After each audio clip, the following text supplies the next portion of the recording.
So United won the final home game of the season, 3-2 against Nottingham Forest. 4 XG, 29 shots, Bruno's 20th assist. And it all got a bit dusty when Casemiro left the pitch. Daniel Harris, how's it going?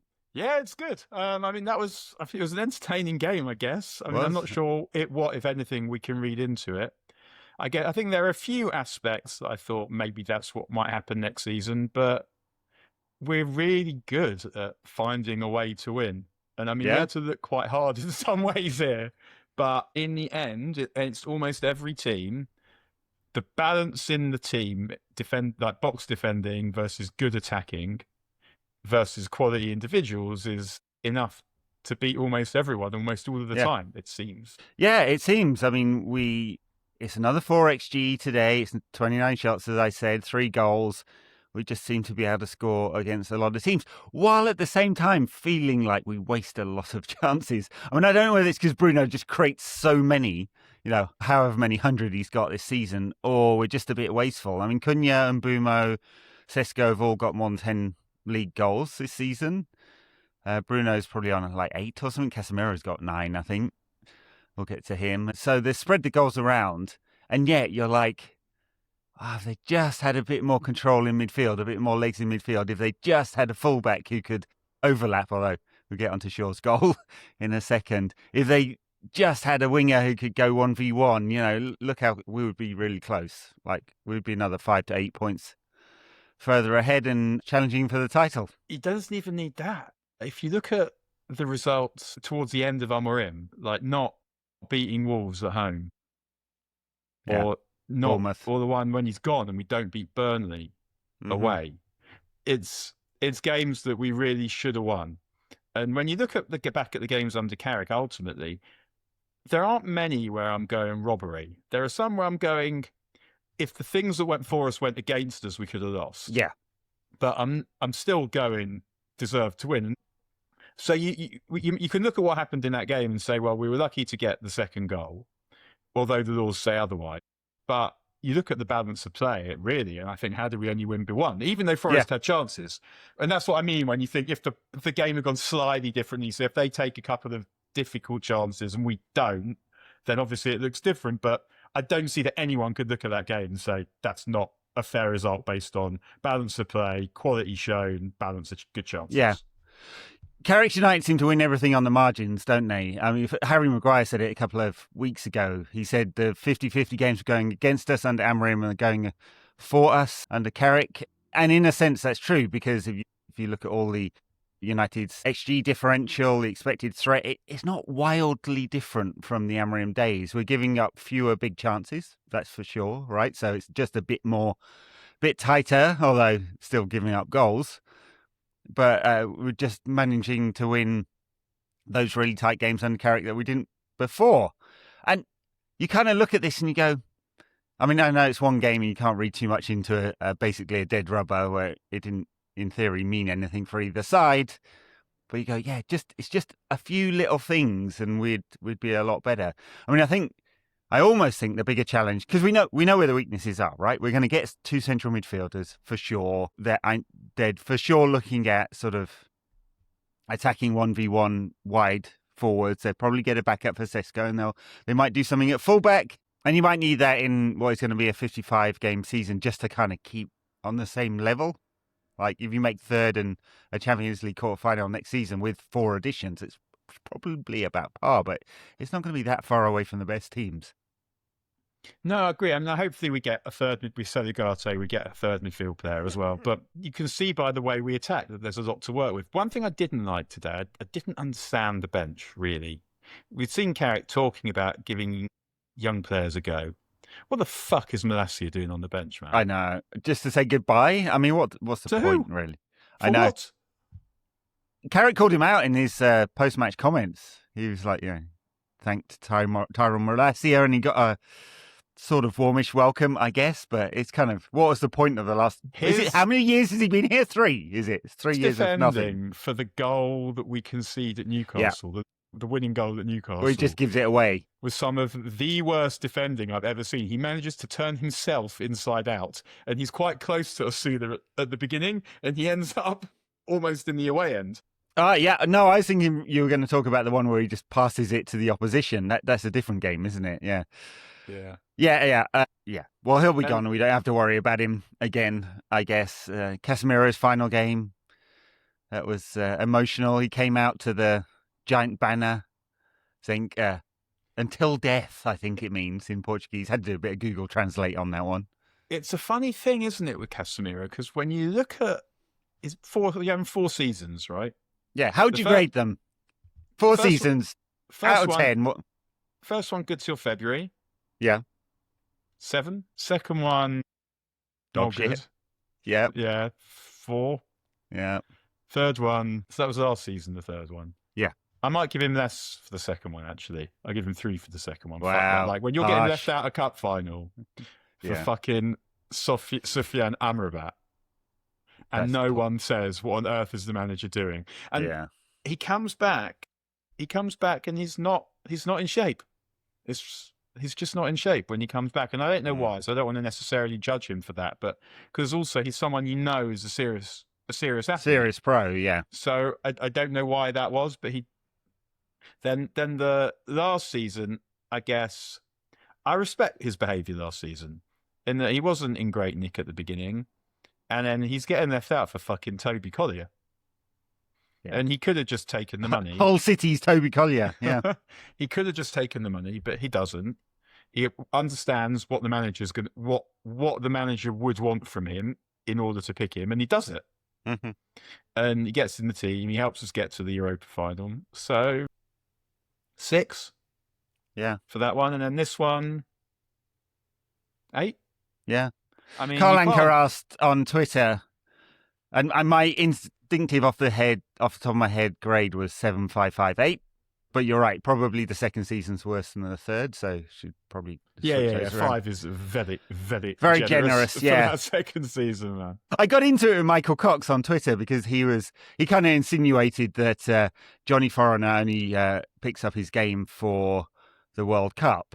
He said most Premier League footballers, especially those coming from abroad, are motivated by the national team. And he kind of suggested that Casemiro has only been motivated in 2022 and 2024 by the World Cup. I don't think that's the case. I think there's so much more. There's the fitness issues. The case. It's not even proximate to the fucking no, case. I know.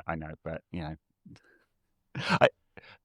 It's difficult with Casemiro, isn't it? Because over the course of the 4 years of his contract, you know, £60 million plus whatever add-ons we ended up paying, 15 million plus a year, plus more than 120 million commitment, and you wouldn't really say it was value, except recency bias, or because he's been so good this season and scored so many.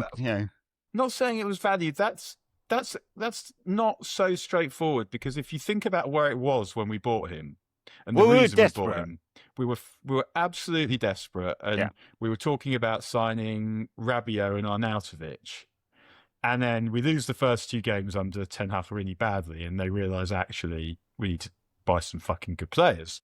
And at the time, it was obvious that he was a lot of money at the time. It was obvious that the wages were a lot at the time. It was a fear that you're stuck with this guy who might be worth the wages for 2 years, but then after that, maybe he won't be worth what you're paying him, and it's a lot to commit yourself to. But you've just brought a new manager in. It started terribly. You're in a situation where you've just had Uncle Ralph.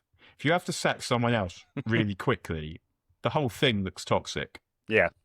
Which it was under the Glazers. So what they did was they're like, right, who is the best player right fucking now that we can get for this position? And it was him. True. I mean, they spent all summer trying to get Frankie de Jong, failed because Frankie strung us along. And he was the best we could get. You just wish he was 23 when we got him. He was a loss leader. Not 30, yeah. In order to try and make this appointment work, we're going to have to spend whatever this is on this player, because we don't have options. Now, that's nothing to do with Casemiro. That's everything to do with the horrific way United have been run. But he comes, he wins a trophy, scores in a final, and tries to kind of helps it get going, I guess. Yeah. And then now, this season, without his goals, we'd have a problem. Like it felt like, especially under Carrick, almost every time we sort of were in a bit of bother in a game, Bruno Casemiro goal. Yeah. Got us out of trouble all the time, yeah. And what this Champions League qualification is worth for us cannot be measured now. Yeah. Because well, if it we can win the be. league, Is over 100 million. No, we know what the number is. But what I Yeah. mean is if we hadn't got there, we'd be scrabbling about trying to sign fucking. I mean, maybe we still are trying to sign Ederson as our big summer Deary me. acquisition or whatever, because we wouldn't have the money. Without Casemiro this season, we would not be where we are. We would not be in the Champions League probably. No, you're absolutely right, Daniel. In those terms, the deal looks fine, right? We needed him. He was good in that first season. He's been great in this season. We are in the Champions League, in large part due to his efforts. And yet, I think the wish is he was 23 when we bought him, not 30, and we'd got a few more years out of him. And he's going to be really hard to replace. For that 60 minutes a game that he can actually kind of keep up with the game, he's still, among the elite, isn't he? And then it dies off. And also the thing we have to think about.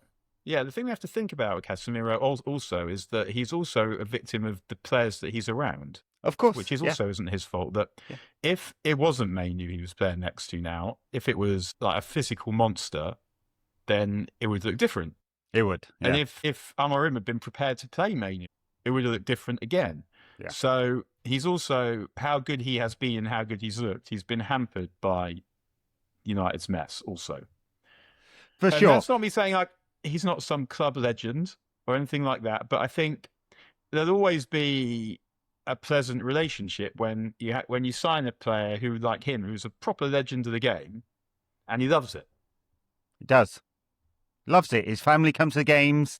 We all love to be loved. His kids are United fans. He will be welcome back anytime he likes with a warm reception. Maybe United will play Inter Miami in the Club World Cup at some point. And who knows? And we know it from our personal relationships. We love people who love us. Much harder to love someone who thinks you're a prick. Yeah. Well, exactly. Yeah. I mean, yeah. Let's go on to some of the game then. Shawberto scored his first goal for 3 years. Not great defending by Forest. They couldn't get it out at all. They had about 6 attempts to do so. That's a really crisp finish. Like slammed it into the corner. Really nice. You kind of wonder with his technical ability, and he is high quality in the final third, Luke Shaw. Why doesn't he have more goals? He should have. I mean, I know why this season, because he can't get forward and back anymore, but it should not have been his first goal for 3 years. Also, to stop on him not being able to get forward. I don't know how much of that is him and how much of that is instructions, because who is the left side centre back and do they need covering for? So it may be he can't do it. I don't think that's right exactly. It may be he doesn't trust his body.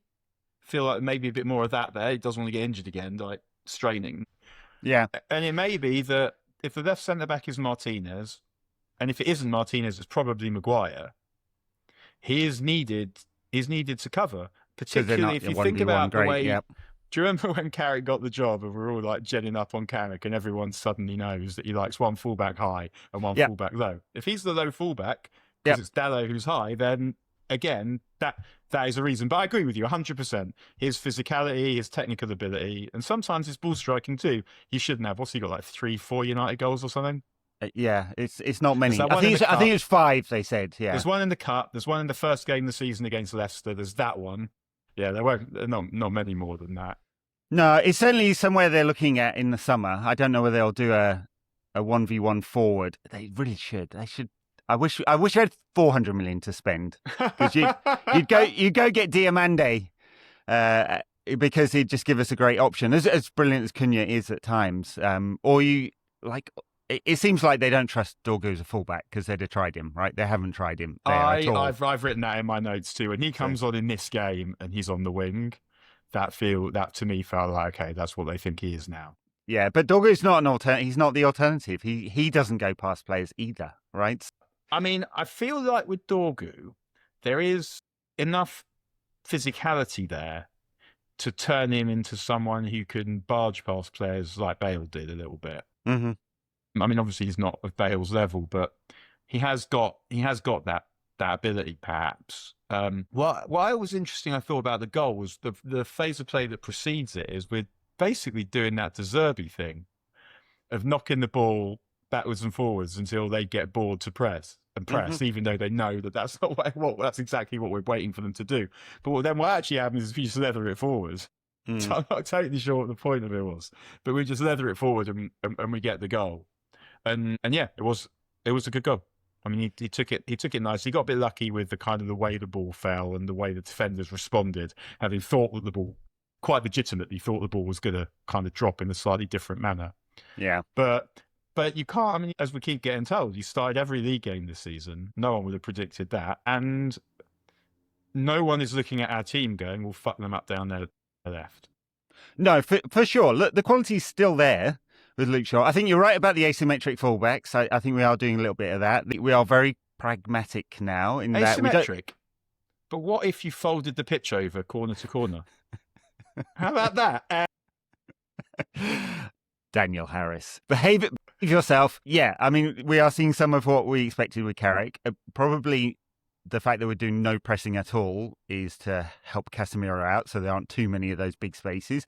And we are knocking it around. We almost saw another Son Lamans fuck up where he played it into Mainu. I mean, I guess you can trust Mainu in those positions, can't you? And Mainu got fouled because we do want the opposition come onto us so we can, big space it, whether it's leathering it forward or hitting teams on transition. And we probably are the best in the country at that at the moment. So many players who are good in those big spaces. Does make it really interesting how this evolves, though, right? No Casemiro next season, probably a physical player alongside him. Not Edison, please. Well, what you said about his replacement is, I mean, for me, the number one choice is literally his replacement around Madrid. They replaced him with Tchouaméni, yeah, who is quite similar. He's strong, he's good in the air, he can pass forwards. He's not got as much risk in his passing as Casemiro. He's a bit safer, but he can do it. And he's got the legs to get back. I think if he is available, you go out for him, yeah. I can't see that he isn't the best choice by far. Yeah. Even though, however good you see Elliot Anderson is, and we'll come to him because he was good again today. The balances would be, with Tchouaméni would be great. Yeah. Yeah.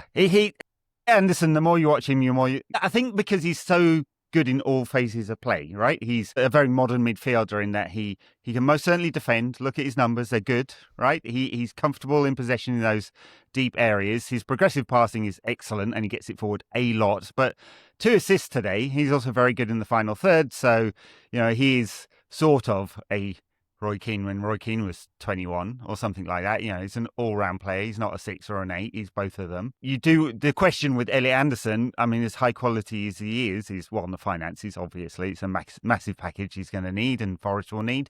But the balance with Mainu, now Mainu has signed a long-term contract, that's a question. Tchouaméni would be an easier fit, I think. Style, in terms of like the team, there's no question he would be the deeper liar playing and does everything right. And surely he cannot be in the same team with Fede Valverde. So you would think one of them will be sold, and they're throwing oil on water by chucking Mourinho in there as well. The man who is strong enough to fix the dressing room, but has also made every dressing room toxic for the last decade. I mean, it's Mourinho's Benfica have just got a season unbeaten to finish third in the league, which is amazing, really. In that, someone should point that out. Arsenal, that going unbeaten is not a better achievement than winning more something. Points. Yeah. Not even winning. I mean, they won the league, but it's like at the time you're like, right, but you could go unbeaten and not win anything. Go unbeaten and get 38 points.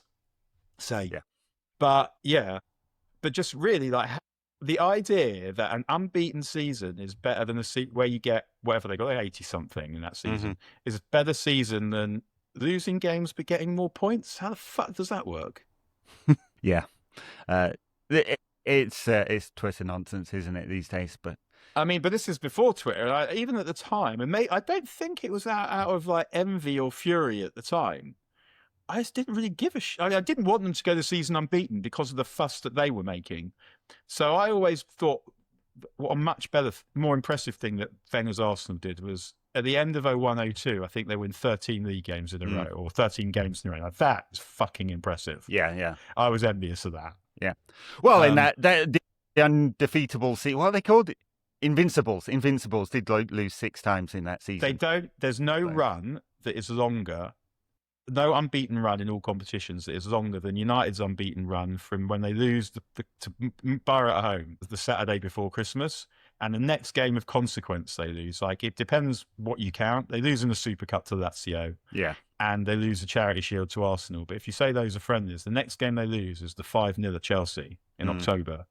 And that is by far, not by far, I don't think, but it is the longest unbeaten run by any team in Europe's top 5 countries. Yeah, 11 months of it, yeah. And definitely there is no run in Arsenal's unbeaten league season of games without defeat that is longer than United's longest in 98-99. So yeah. All right, let's get back to the game. Yeah, so Mbeumo's goal, not Mbeumo's goal, Cunha's goal. Let's go through that. Should we not do the first goal first? Did we talk about Shaw? We talked about we did do the first one. Yeah. No, what I was thinking actually was the one where Mbeumo goes around the keeper and misses, because what happens there is we don't follow the runners. Hits post, yeah. Lamans is a good one-on-one goalkeeper. Yeah, very. The save that he made here was a bit of a Casillas save, I thought, where it sort of hit him rather than it was obvious to see what he was trying to do, but he... Brilliant against Brentford as well, though. One-on-one there as well. I mean... Oh, sorry, Sunderland. He stops the ball going in the goal. And then we counter, and then Mbeumo goes around the goalkeeper, and he still fucking can't score. One thing I would say about that finish is, when I first saw it, I wondered if the defender was going to get back. And seeing it again, he was never getting back. But no. I think in those finishes, you always want to lift it. Because if a defender's coming back, it makes it much harder for the defender to get rid if the ball's in the air. I mean, he's having a terrible time, that fucker. And then what happens after that is what you referred to earlier, is when Lamans makes a mistake playing out. I think it was a bad one because it wasn't necessary, but at the same time, you sort of got to see it as an occupational hazard. I think so, yeah. But he did it very recently as well. All right, let's get on to Cunha's goal. Ball comes across to Mbeumo. It comes off his thigh and arm at the same time almost. It sort of gets almost trapped in his arm there and falls Cunha. It's a nice finish. Gary Neville did not stop talking about this on Sky Sports Comms for 15 straight minutes. Like, that was it. Every sentence was about the thing about this it goal. That I thought was so fucking stupid, apart from the fact that Gary Neville does feel like he loves to take against United, desperate to be loved. And as I said, we all love to be loved. Maybe he wants to be mayor of Manchester, who knows? But at no point did any cunt go, this is what the laws say. At no point did they do that at all, ever. And I don't expect those guys necessarily to know it off by heart, but Sky maybe stick it on the screen, or one of them to Google it on their phone. It's very easily done. Say, okay, this is what it says. So this is what it says. It is an offence if a player deliberately touches the ball with their hand arm, for example, moving their hand arm towards the ball. Is that satisfied here? No. 2, touches the ball with their hand/arm when it has made their body unnaturally bigger. True or not? Not unnaturally bigger. No. A player is considered to have made their body unnaturally bigger when the position of their hand arm is not a consequence of or justifiable by the player's body movement for that specific situation. Yeah, by having their hand arm in such a position, the player takes the risk of their hand arm being hit by the ball and being penalised. Okay, not here. No, it's down by side. It is an offence if a player scores in the opponent's goal directly from their hand arm, even if accidental, including by the goalkeeper, or immediately after the ball has touched their hand arm, even if accidental. Did either of those two things happen here? No, he didn't score. No. Then the rule, IFAB changed the rule so that if there is, it's no longer handball if it's accidental, if it leads to a goal by somebody else. Yep, and that was clear when they changed it in 2021. So we can go, the law's a twat, very easily say that, if you think that, and it doesn't look that great, but the referee made a good decision. He did. I respect the referee for that, because I think that we get a lot of shit. We had a lot of shit at United for getting decisions because they're a big club, because of Fergie or whatever. And it is at 100% the case that United got decisions when they were good because of Fergie, just as it is 100% the case that they did not get decisions because the referees, if they gave them, knew what the fuck was coming at them. There are loads of ridiculous decisions that went against us under Fergie. Some just because that is football and we're adults and we move on. And I'm 100% some of that is because referees didn't like Fergie, didn't like Roy Keane, or didn't want the smoke of giving United yet another penalty at Old Trafford when they've spent 88 minutes camped in the opposition half, or whatever it would be. Yeah. So the referee knows all of that, and to face down VAR, knowing what was likely to happen, I respect him for that. Yeah, there's some bravery there. Yeah. It's completely right. When in his announcement, which, by the way, Gary Neville talked over, can we listen to what the referee's saying? Are we going to do that?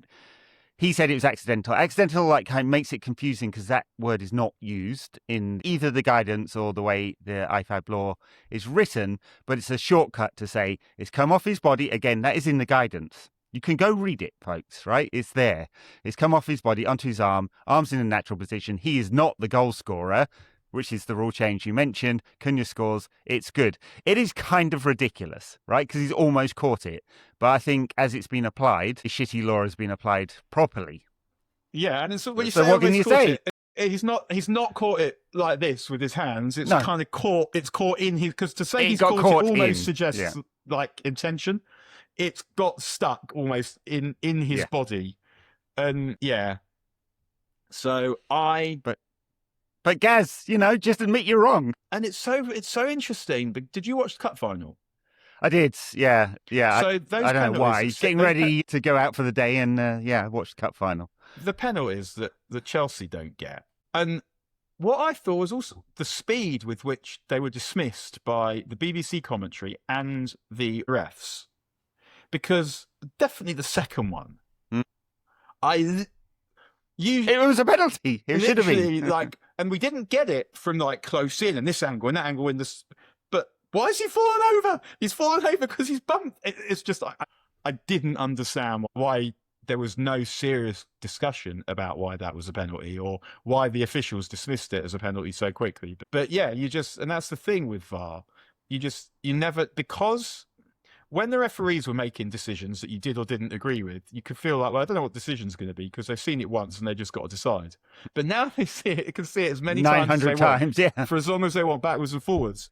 And you still have no idea what decision's coming and why they've made it is quite weird, I would say. I had dinner with a Rangers fan last night who was obviously gutted about what happened in the Scottish Premier League. But the week before, Celtic had a penalty 10 minutes into injury time. And the player's heading the ball away. It's really hard to tell. Does it where his hands up here? I thought that was a penalty. I mean, I didn't want it to be a penalty. And obviously, you're watching the game, and any sensible person is hoping that Hearts win the league. And it happens, and you're obviously waiting for the old firm to get a dodgy penalty in the last seconds. I mean, it's the narrative, isn't it? You didn't even know that a penalty was on the agenda of things that could possibly happen. Then you're like, oh, has he Calvert-Lewin'd him with a forearm? Is it that? And then they show it, and it's like, okay, I think that probably is a penalty. Did you see the one that went against Hearts yesterday? Yeah. Now that one is, again, and we always come back to it on the show where we say ultimately the problem is what penalties are given for as much as anything. But that one, how are you meant to slide in to block? And yeah, the hand was in an unnatural position. So I guess probably is a penalty. But I didn't like a penalty for that. If you're on the floor and you're resting on it, it's not handball. Yeah, and he's right. And he slid in. And obviously as you do it, your body does things that you can't control. And I felt like this about the double jeopardy for foul and penalty and red card as well. As long as you're making an attempt. The thing that I do not want to do is I don't want to discourage defenders from making tackles. I want defenders to feel that if the ball's legitimately, sensibly within playing distance, they can go for the ball without having to quickly weigh up in a split second. But aside from the penalty, which they know is a risk if they miss time, I don't want to get sent off as well. I don't want them doing that. I want tackles in the game. And penalty, that law, that's not about dangerous tackles. It's about, is the ball there? And I want defenders to be able to challenge and block. And it's a point, particularly in Europe, where you're kind of thinking, well, maybe you shouldn't do it. Should defenders have to defend like this with their arms behind their back? Well, a lot of them do now, don't they? Yeah, and I totally understand why they do it. But they're defending off balance because they're doing that because of the way the law's been interpreted. And if you take away the double jeopardy thing, I think is about the right balance at the moment. But if you take away their ability to tackle, then the advantage is so much with the forwards. And if you went for Wenger's offside rule as well, which would just be nuts if they do that, then you've got no chance as a defender. I don't know what you do. In fairness, though, it was a good finish from Cunha. Like, very calm, stroked in. And actually, before it, we forgot to mention yet another miss from Mbeumo, where you're just like, oh, mate. On the right foot, Mate. And that would have been... Bruno should have had like 3 assists today, at least. Where you can see that one where it's like a mixture of excitement and panic, where the ball bounces and he knows this is you've got a score. And the head goes up and he just... it's on the wrong foot and he just fucking leathers it over the top. And it was nice from Manu and Emma beforehand, but yeah. I mean, you're starting to feel for him now, because now this match is actually really like metamorphosizing into one of the great nightmares. For Mbeumo, yeah. I don't know what happened to him at AFCON, but that's the turning point, isn't it? Great first part of the season, comes back from AFCON and he's just dreadful and the confidence seems to have gone. He got the goal today though, nice finish as well. Well, without him, we wouldn't be in the Champions League. Without him in the first half of the season, we wouldn't be in the Champions League. Yeah. I have doubts about him. I don't think he's necessarily the right kind of player I want in that position. Well, he's definitely not the right player as a centre forward. He's just not. He doesn't make the same runs as Sesko, doesn't hold up the ball. It's not as consistent finisher, and he's just naturally an out-to-in player, I think. A bit like Marcus Rashford, just more comfortable in wide areas cutting in. Great transition player. And so someone that I'm very happy to have for the squad. But if Cunha's first choice on the left, I know we're looking for a left winger apparently, but if Cunha, I would rather, if you're offering me one of those two and then a proper winger profile, I want a right winger. I want Cunha on the left and I want a right winger. I think the challenge with Mbeumo, Ahmad and then Shea Lacey coming through is we've got a lot of players who like to play on the right and out to in. They definitely need, whether it's left or right, they need a player who breaks the lines by taking on players 1v1, right? It's so obvious that in games where the opposition are happy to sit back, the way you break their shape is by taking on a player, and that would just give us much better balance. And also it's about crosses for Sesko as well. So this is one where I think maybe Mbeumo can improve, and we keep going on about his crosses to the back post for Sesko. But otherwise, he's someone I'm more than happy to have for the squad. I'm happy to see him play in any game where you're like, right, I want my best players, my best structure. I think I want someone that isn't him on the right, ideally. And then he misses a fucking another one when Bruno slips him in. And at that point, it's just like, you really are worried for him. And it's a great pass from Bruno as well. And I mean, I guess it's on his right foot again, but he can't. Yeah, I mean, he was really struggling. I mean, Ahmad can't score either. No, it is an issue. All right, let's talk about Mbeumo actually scoring, because it wasn't a neat finish, letting the ball run across the face of his left foot, put it in the corner from Bruno's cross. Before we do it, there's a situation where Bruno has the option of passing to Mbeumo and he doesn't. He talked about that afterwards as well, Bruno. He goes to Cunha, and it happens again a second time where he goes for Dallo, not Ahmad, which must tell you everything. He thinks about Ahmad's finishing, but because literally supplies the worst finisher ever. But yeah, he goes. The next time he goes from Cunha, not on Mbeumo, when Mbeumo is unmarked and Cunha is not. And I think part of it is he sort of gets himself into a little bit of a tangle because Bruno usually is so good at this. When Bruno is running towards goal, his ability to hang on to the ball to the right moment and then release the right player with disguise is amazing. Almost every time it's right. Yeah, not this one. Can I just point out my new friend, by the way, behind me over my right shoulder? I see it. Very nice. He wore that last week at Sunderland. Oh, you got it. Match worn. Yeah. Wow. How do you do that? I have my ways. I mean, he's a slight fucker, actually. You sucked him off? No, or what? No, did that. That'd be worth it. Yeah, he's a slight fucker. It doesn't fit me. But yeah, they are felt like footballers. Yeah, when you close up with them. He's very scrawny because obviously I am too, and obviously of very course and toned. But did you compare six packs when you were getting his shirt? I wasn't there. Sorry, it was got for me. I wasn't there. But what I really liked when we get that Mbeumo goal is, I mean, obviously I was happy for Mbeumo that he got it, but the way the team celebrated Bruno, I guess what you were saying about Casemiro, for me, I think the thing that moved me the most in that game was the way the team celebrated Bruno, because he's had to eat quite a lot of shit from the commentariat. He does? It's like he's some kind of dickhead. And he's so obviously not a dickhead. And in a different way, but it's similar to Keane. That the way he was spoken about was that he was some kind of arsehole who intimidated his teammates who all hated him. And that was not true. Never true. It was literally the opposite of the truth. When Keane started at United, before he was captain, especially to Lee Sharp, that's who he used to go out with. But I've got some stories about Lee as well. Yeah, but like the way that, I mean, Mbeumo, you could see, was really grateful to Bruno. And the chance in the end that he scored is kind of the kind of chance he needed, where all he could do was just stick out a leg because the ball came really quick at him. And I mean, I'd love to say Bruno looks up, he sees Mbeumo and thinks, right, I'm going to fucking level this just so he doesn't have to think. And that seems unlikely. But it was that kind of finish that he needed, where he just sticks a leg out and it goes in. No thinking at all, yeah. I used to go on a coach with Lee Sharp's brother to away games. Some absolute reprobate on that coach, I tell you.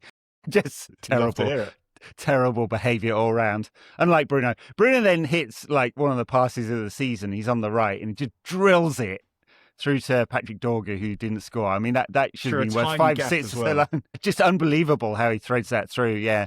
They should be waiting for assists because, the one where you lay it off a yard for someone to leather it into the top corner from 30 yards is very different to a 50-yard pass, isn't it? Well, that's like Brian McClair, the king of the assists, because he assisted Beckham's lob against Wimbledon and he assisted Cantona against Sunderland. Brilliant. All right, and Chucky, there was also very like good. Pogba was doing it as well, when Pogba was getting these assists for like squaring a free kick or something. Yeah, very good. Although I'm writing I've been asked to do an entry for, I think it's Joy of 6 World Cup assists. And the one Guardian, I'm going right? for is definitely the one that involved the least ball movement of an assist ever. Is that enough of a clue for someone to guess what it is? It's a level of unbelievable precision where the ball moves about 3 centimetres, and I mean it. If someone wants to guess what it is, then see if they can guess what it is. I won't tell you. All right. But the most precise, it sort of turns football into snooker. It's that level of precision, and that is my favourite World Cup assist. But Jarzinho to Pele? Not Pele, no. No, it's Pele to Carlos Alberto, isn't it? Right, Pele to Carlos Alberto, yeah. So I'm going to compare it to that one, but that is a few yards. That's a few yards. That's sort of the Brazilian version of this one. But okay. But yeah, this is literally, when I say a few inches, I mean it. I've said that before. I'll have a think, see if I can get it before the end of the show. What I've written in my notes here, and we talked about it earlier, is finding ways to win. Was there any point in that game you thought we weren't going to win? No, not at all. I always thought we were going to win. Even actually after Forest scored the second, Elliot Anderson's previously mentioned, second assist of the game, I didn't actually think we would be in trouble, even though he's made 3 subs basically after that. And there are some transitional moments that feel a bit uncomfortable because the midfield isn't quite right with Mount in there. And Manu, that's not the right balance either, by the way. No, I mean, but I still felt we'd win. Their second goal was a fucking wonderful goal. It's a great goal, yeah. Like, the pass from Anderson was nice, but the way... It's a Bruno-esque pass, Yeah, the finish was incredible. And he's a brilliant player, Morgan Gibbs-White. And he's one of those players who I'd quite like to have. And going back to what we were talking about earlier about the left-sided player, because you will also hear us talking about Morgan Rogers. He's not the right balance either. And he's totally not the same as Morgan Gibbs-White. Mm-hmm. Like, I think both of those players are excellent. Mm-hmm. But they're basically Cunha. Yeah, exactly. They're all in the same side. But little diversion, since we're talking about Morgan Gibbs-White. You've got to play a number 10. You're the England manager. Do you go for Bellingham, Gibbs-White, Rodgers, Foden, or I guess you could play Cole Palmer there as well, or another? So I'd say my midfield 3... I would be Rice, Bellingham, and then Anderson, part of me is like, or Manu. I'd stick Manu with 2. This is partly just for my own gratification. What would Manu look like with those 2 in a midfield 3 with those 2? I'd be interested to see that. I'd also be interested in sticking. Do I think that would be the best midfield 3 England could have? Maybe, because what you've got with those 3 is they're all pretty comfortable in all phases. Rice isn't great at taking the ball off the back 4, but at international level, there's not going to be a whole lot in the heat. There's not going to be a whole lot of pressing. That's true. So that would be a really good midfield. But if not, there's obviously part of me that's like, what about Bellingham Manu in a 10? But it's just a ludicrous conversation because it's never going to happen. And no manager wants to leave Declan Rice out of their team. And you have to accept, as someone like people like us who watch a lot of football and have strong opinions about it, that we have opinions about what Declan Rice can't do. But every manager always picks Declan Rice. And you have to, at some level, be respectful of cunts that know more about this shit than you do. But you are right about the point that you can't take the ball off the back three, the back line, the back two. The same. Starred by Amorim there. It's the worst position for him to be in. He's just not comfortable making those half turns, to which Manu is. Well, Arteta bought Zubimendi. Manu is a deeper one, yeah, and they may well go out and dump 100 million on Tonali this summer as well. He buys Zubimendi because he doesn't want to do that, and then Zubimendi is basically too weak for elite Premier League and Champions League games. So he plays Lewis Skelly there because he can sort of do the forward passing that Rice can't do. But if I was picking a 10, because I don't think Bellingham is a 10, like Bellingham's a good number 10, as a number 8 could be the best in the world and like an all-time great. I genuinely believe that. I don't see that in him as a number 10. He's had a great season at Real Madrid, but playing more as an 8, not really as a 10. If I was picking a number 10 for England, I don't think it would be Morgan Gibbs-White. I'm not sure who. I mean, so is it Morgan Gibbs-White, Phil Foden, Cole Palmer? Their options, or Bellingham, or Morgan Rogers. I say, although he may be seen as more of a out to in, left to right. At international level, I'd be very tempted to go for Palmer. I know he's had a crap season, but the pace of the game at international level, because he's shooting, disguised passing. Yeah, I don't love Palmer out of possession, but what Palmer can do that a lot of players, very few players can, and players who are better than Palmer can't do, is he's got this ability to sort of slow the game to his pace sometimes. And I think international level World Cup, that's something, if I was managing England, I'd be interested in. Yeah. Because of Chelsea's finances and the way they've organised it, and the fact they're not going to be in the Champions League, he's almost and Estevao is coming forward. He's almost certainly available, Cole Palmer, because he's got a low book value and a high market value. But again, it's one of those ones United don't need him. Keep getting linked with him because he's a United fan, and Chelsea need to sell, and he'd be quite happy to get out of Chelsea. I'm not signing less physicality in midfield at this point. Yeah, that's fair enough. All right. I think he's a lovely footballer. I love the way he sees the game. How do we rank Bruno's 20 assists? I mean, he's equalled the records. It's like one of those ones, he was asked about it afterwards in a post-match sort of interview, and he sort of brushed it off. He said it's nice to get these personal awards, and of course, I can't remember exactly the words he said. He was sort of, yes, it's nice, and I've been trying to get it, and all my teammates wanted me to get it. He mentioned that. All right, they've obviously been talking and thinking about it. And then he sort of dismissed it and said, yeah, but it's more important to get the win today. But how do we rank this as a personal achievement? I mean, as a personal achievement, I mean, not that high, but we saw when they celebrated how much it meant something to them. How much it meant to all of them. And yeah, I mean, he did sort of say it in his interview with Sky that it was important. But actually, there were times in that game where he shot when the assist was on, because you're kind of getting to the point where it's like, hang on, if Bruno wins a penalty now, do you still get assists for winning penalties, or if they stop that? You don't, no. Would he not take the penalty, or would you do like a Pires Henry penalty? Exactly, you should just roll it to the side for someone else to knock it in. Yes, for Olsen, when he was at Ajax, did it as well. But yeah, I think I was looking at Jesper Olsen today. Do you know, like, where I was looking at the players who played with Eric at Bordeaux, and Jesper Olsen was one of them, but Dugarry was one of them. Lizarazu was there. Yeah. Enzo Schifo was there. Clive Allen was there. Yannick Stopira was there. Like, it was an unbelievable set.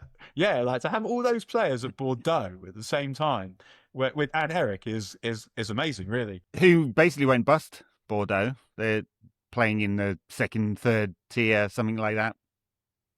And they were the first team to play in black before even United. But back to the original question about the 20 assists. I mean, that record is held by brilliant fucking players. That is one thing. I mean, obviously, Henry is giving you pretty much the same again in goals. Yeah. And he's playing up front, which Bruno isn't. But yeah, that combination, like, no one is got anywhere near the level of combined numbers of Henry. Like when it was like, who's better, Henry and Van Nistelrooy? And obviously we were trying to say it's Van Nistelrooy, but the numbers that Van Nistelrooy is serving up, Henry is giving you again in assists. So the only way you could really do it was sort of big game contributions and Champions League contributions. If you wanted to say that Rudi's better, you had to go shopping there. But yeah, like no one, it's not a record that anyone really talks about very much, but Kevin De Bruyne and Thierry Henry are two of the greatest players ever to play football in England. Mm-hmm. And I think Bruno Fernandes belongs in that category. Yep. He's just been at a club at United at a time when things are not good. Well, imagine he had Haaland in front of him, or a bit more like coherence, as I think we're getting towards in terms of transfer. What are his expected assist numbers? All right, very good. Shall we look it up? Let's do it. And it's not even so much this season. There used to be compilations knocking about on Twitter of easy chances missed by players from chances created by Bruno. But I mean, we saw it today that we should have had at least 2 more goals from chances that he created. And it feels like that's a common occurrence. I mean, back to that point earlier in the pod about wastefulness. At some point, we've got to not waste those chances, especially in super tight games in the Champions League next season. You can't waste them. But we are creating loads of XG overall. We're good enough to create chances against any team because, first of all, just simply the threat on the break. Mm-hmm. Any team that, because it was sort of assuming that one of the chances we're talking about where we won't get away with missing them and when we're playing really good teams, those really good teams are going to be leaving us a lot of space because that's how they play. They'll back themselves to beat us whilst acknowledging what we can do to hurt them. There'll be space. And we can have over any team in that way. And the box defending is quite good. I mean, we still give up chances, but the goalkeeper and the defenders between them are doing not a bad job. Once we may have done a bad job in sort of letting our opponents into a difficult situation. But at the same time, and I think this is really important for assessing Carrick, which we're going to do in a pod later, but just on this point, every team that you play in the Premier League, pretty much, apart from maybe the bottom 2, but every other team has players that can hurt you and backs themselves to hurt you. And that's why this transitional style that we've been playing is so effective, because when you've got these teams with good attackers who think they can beat you and they're going to try and beat you, the game necessarily involves a lot of counter-pressing because they go forward, we go forward. That's what happens. Yeah. So it feels that it's quite a sustainable way of playing football in a way that it probably wasn't 5 years ago. It's not the only, we do need more control. I'm not saying that this is what I want it to look like at all. I'm saying that if it kept looking like that, I think we could keep winning. Even though some things have gone in our favour and maybe they wouldn't. Yeah, I think I wouldn't be surprised if we kept winning because I back our box defending and our threat on the counter against most of the teams that are around. And we're managing to boil games down to those 2 aspects. And that's not what I want, but we're boiling it down to, can we defend the box well? Can the goalkeeper not drop bollocks? Yes and yes. Are we good on the counter? Yes. So add physicality to that, and it's a much better all-round team. Expected assists, interesting one, 11.95. Actual assist, 20. I'm not quite sure what that says. I'll have to think about that. His expected threat is interesting. Someone shared a map on Twitter. I'll have to dig it out and retweet it of where players create shot creating actions. Right, it's a kind of precursor to expected assists. And Bruno's is spread out around the entire pitch. You've got players like Bukayo Saka, they're basically from one zone, right? Even Ryan Cherky's basically the zone 14, the central zone, number 10 zone. Bruno's is everywhere. And what he's added this season is pulling wide. And you'd think that he would want to go left to curl the ball in, but actually he seems to prefer to go right. Why? Because when you send in an outswinger, it doesn't need as much of a touch. Like if you imagine like an in-swinger that like sort of curling towards the far post, you need to get something quite solid on that to score. An outswinger, if you touch that and it's going in the right direction, it's going to go in more or less. And we saw like the goal, the Mbeumo goal comes when he pulls to the right of the box and levers across. Yeah, the low cross. So he's found his numbers were astronomical beforehand, and he's found a new way of creating this season, which I think is partly because he's got other players that can fill the centre. Like he's got Cunha. Carrick likes the wide attackers to come in field. So I really, yeah, I think there's so much more to come from us going forward, particularly if we get a dribbler, a winger of the right level. I like what I'm seeing from the attack. We're not going to see Sesko again this season. They've told Sesko go and get ready for next season. He's got the same injury that keeps coming back. He's not in the World Cup, but just say, go and get ready for next season. It's the Sesko way of playing the last game, and which is fair enough, right? It's it doesn't matter. That is in a sense. Exclusive, I think, and B, a fact. Yeah. Xerxes, what about him? I mean, he's gonna be sold, right? He'll find a place in Italy. United will get more than his book value. It makes sense. You can reinvest that. I think what they'll go for is an experienced forward who understands that he will not be starting every week with Sesko there, but also United understand that the other profiles, Mbeumo and Cunha, aren't really right to play through the middle, and Sesko is probably not ready, given his body, to play 55 games next season. So they'll go for an experienced forward who can fill in, and Cunha may well, if they get a 1v1 attacker, may well fill in at number 10 occasionally, because they're going to end up wanting to taper Bruno Fernandes' minutes so he can produce those best moments in the biggest games. I think, he'll be... 100%. You don't really want Bruno, because with so many games guaranteed in the Champions League now, you definitely don't want Bruno. You've got to rest him sometimes. I know he doesn't want it, but just at his age, the likelihood of getting more, we saw when he got an injury this season, he came back quickly, but the likelihood of him getting that many is raised when he plays a lot of minutes. And so like having the balance in the squad to be able to rest him sometimes. The thing about Xerxes that I find so frustrating is that it's like he doesn't want to score. He's put in by Dorgu and he looks to beat one more man. He's sort of... He tried to dribble it past all of them, yeah. He's kind of thinking, he like, it would be nice if this thing that isn't on was on. With his passes and his shooting and all of that, and his touches. Mm-hmm. It feels like he's prioritising something that looks aesthetic but is improbable over what the situation demands of him. And yeah, I mean, he's going to have to go, I guess. I mean... He's Dimitar Berbatov without the goal-scoring instincts, and Berbatov was better in the air as well. He's very similar in that regard. Scoring doesn't appear to be uppermost in his mind, despite it being his job. He's not the right profile for backup for United, so the profile thing is interesting, isn't it? Because you're going, do you want identical profiles to keep playing in the same way, or do you want options? I'm an options guy myself. So I don't mind Xerxes' profile, because if you've got Xerxes, the best version of Xerxes, and on either side of him, you've got Mbeumo and a winger we might sign, say, or Cunha, I can totally see how that will work. And we saw it with Firmino, Salah, Mane, where he was doing that similar thing. Or we saw it with Sebastian Haller when he played for Ten Hag, and so on. So, yeah, like where your number 9 is more of a pivot. Like I see how it could work, but this guy's mentality, and he's not a killer. He is not. The problem with options have different profiles. I mean, I guess ideally you'd want 3, because if Sesko is out injured, or he took a little while to get used to the sort of physicality of the league, I think, in the first part of the season, then you have to change the way you play. What if you don't want to change the way you play? What if you want a more of a direct replacement, right? So, and at the moment we don't have that option, right? It looks just very different if Mbeumo, Xerxes or Cunha through the middle and then Sesko, right? So options plus backup, please. But we can't do all of these deals. Back to it again. If you were like being ideal about it, you probably want 7 deals, don't you? I wonder about this though, because this is what we're told, and I read somewhere that we're going to focus on the midfield before we start thinking about fucking what? Arsenal, did they sign 6 or 7 players last summer?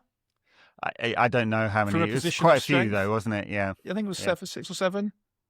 Why is it not possible? And I know the World Cup is a compounding factor, but I don't think that that's the reason we're being told this isn't possible. We're being told this isn't possible because I even know. We did a breakdown. I did a breakdown with Jamie last week on what we think United can spend. They can definitely spend 250, right? Both in terms of they have that much headroom in their EBITDA, on their credit card. They've factored some transfers That's transfer income and transfer money. They'll obviously be in a slightly better cash position than at the last financials, right? So they can definitely spend 250. They could spend theoretically up to 400 if they get the right outgoing deals to comply with the squad cost rule, new ratio, new rules that are coming in, both European and in the Premier League. Premier League one is kind of looser. You can spend more. You pay for it down the line. But so in theory, they could go really, really big. I don't think they will. I think it'll be like a 250 million summer. If it was a 250 million summer, where are you putting your money? Me. I think if Tchouaméni was available, I'd pay what it cost.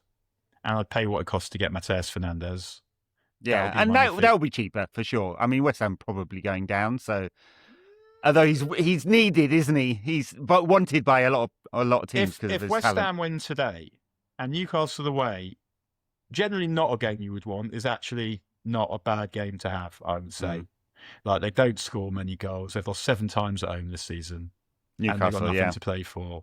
Yeah, I think if West Ham win today, then Tottenham, they've got Chelsea, Chelsea away, Everton at home. Yeah. Don't know. And they're terrible at home, Spurs. Terrible at home. Matteus Fernandes is just one of those players I look at and I feel like you're already really good and you've got levels to come and can play. But United need 2 defensive midfielders, not one, because Ugarte needs to be sold, right? So it's got to be 2 defensive midfielders.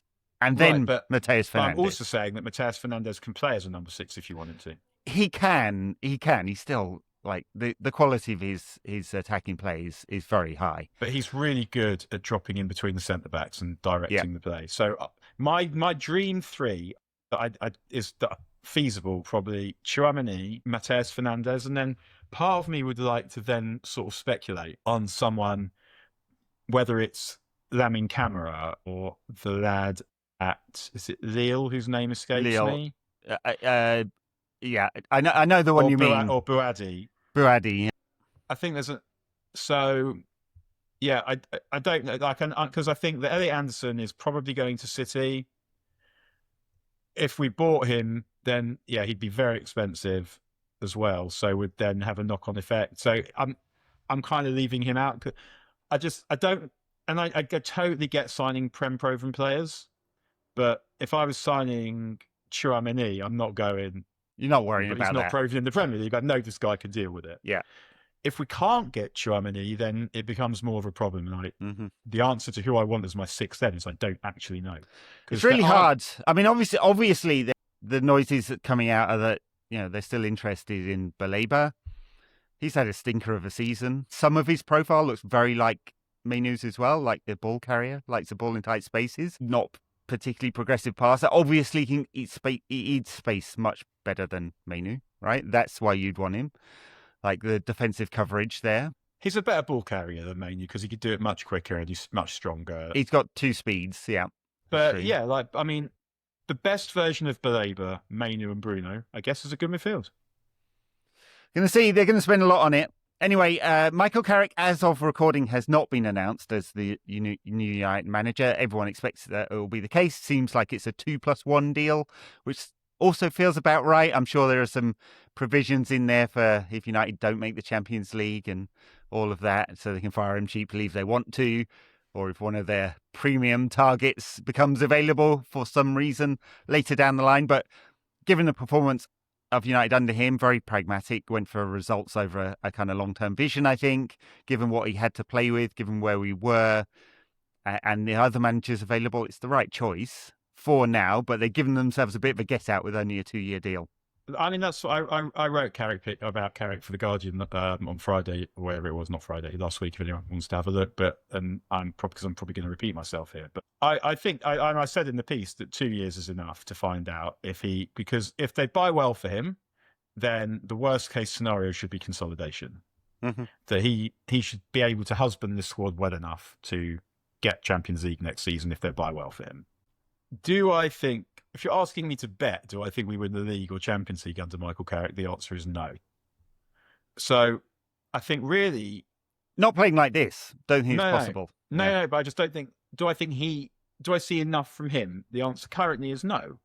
But we don't know what he's going to do with better players. And also if he gets, and I think he's going to need help from the coaches too. He will. But he seems like he doesn't think he's the finished deal, which Ruben Amorim did. Like Carrick is learning and he's changing, and that is a very important quality. And so I felt like the young coaches I was interested in, like Xabi Alonso and Cesc Fabregas, or Sebastian Hoeneß as well, I'd put up there as an interesting young coach.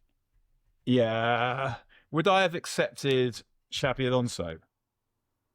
Given, I mean, if I was a Liverpool fan, I'd be absolutely raging that they've kept Slot and allowed him to go to Chelsea.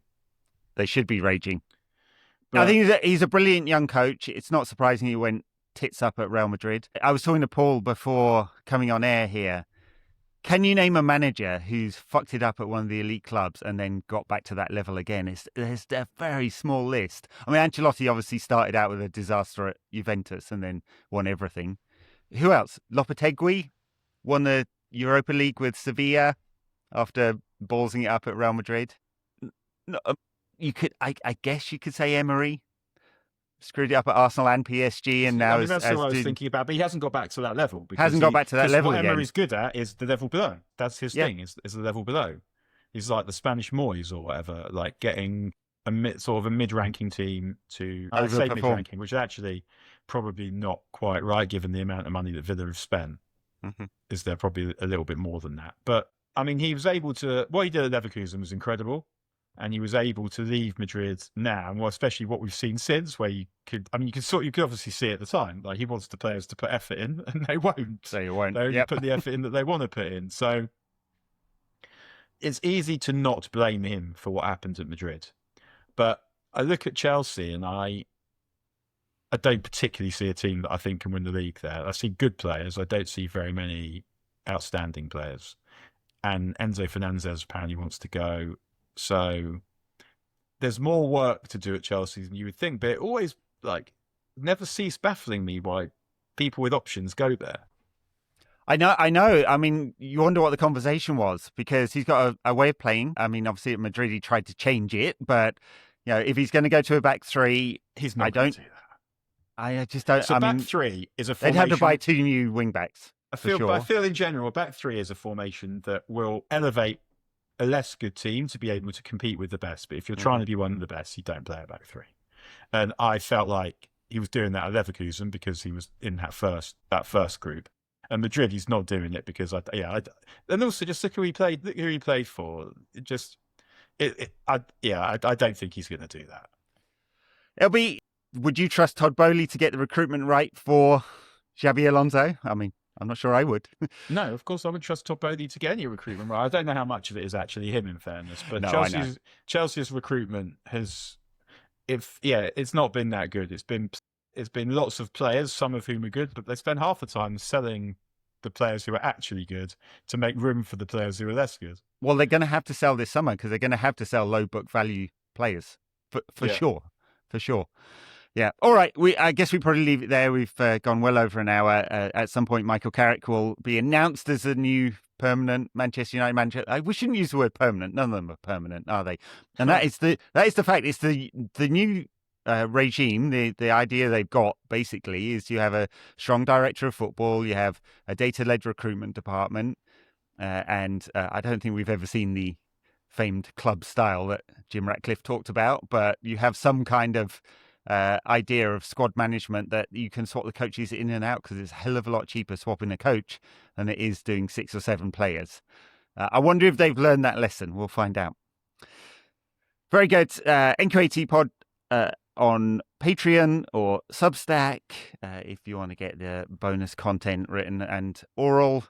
Dan and I are going to talk about Michael Carrick for the Patreon bonus, the extra show this week, I think. You can catch us on YouTube if you're not watching us. On the audio apps, if you are. Apparently people do not watch us on YouTube, they just listen to it there. All right, thanks a lot, bye now. Sarah.